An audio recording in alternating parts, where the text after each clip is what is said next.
చిలుకూరు బాలాజీ దేవాలయంలో పెద్దలు చాలా కాలంగా సౌందరరాజన్ గారు, వారి తర్వాత ప్రధాన అర్చకులు రంగరాజన్ గారు ఇక్కడ ఏదైతే సేవలు అందిస్తున్నారో వారిని వల్ల అగౌరవపరచడమే కాకుండా ఈరోజు రాష్ట్రంలో అధోగతి పాలైన శాంతి భద్రతల సాక్షిగా వారి మీద దాడికి దిగడం ఏదైతే ఉందో నిజంగా కూడా అత్యంత దుర్మార్గమైన, అత్యంత నీచమైన కార్యక్రమం.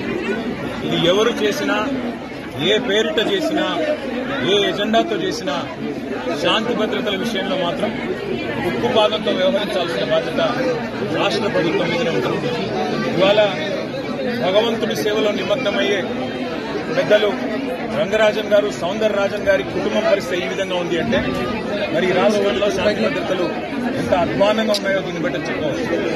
ఖచ్చితంగా ఈ దాడికి పాల్పడ్డ వాళ్ళు ఏ ముసుగులో ఉన్నా, ఏ జెండా పట్టుకున్నా వారిని కఠినాతి కఠినంగా చట్టపరంగా శిక్షించాలని చెప్పి రాష్ట్ర ప్రభుత్వాన్ని డిమాండ్ చేస్తూ భవిష్యత్తులో కూడా ఇలాంటి సంఘటనలు పునరావృతం కాకుండా కఠినంగా చర్యలు తీసుకోవాలి, కఠినంగా సమీక్షించి పూర్తి స్థాయి భద్రత కూడా అవసరమైతే వారికి ఏర్పాటు చేయాలి. ఎందుకంటే చిలుకూరు బాలాజీ ఆలయం ఇవాళ లక్షలాది మంది అభిమానులు వారికి ప్రపంచవ్యాప్తంగా ఉన్నారు. అట్లాంటి చిలుకూరు బాలాజీ ఆలయానికి మరి గొప్పగా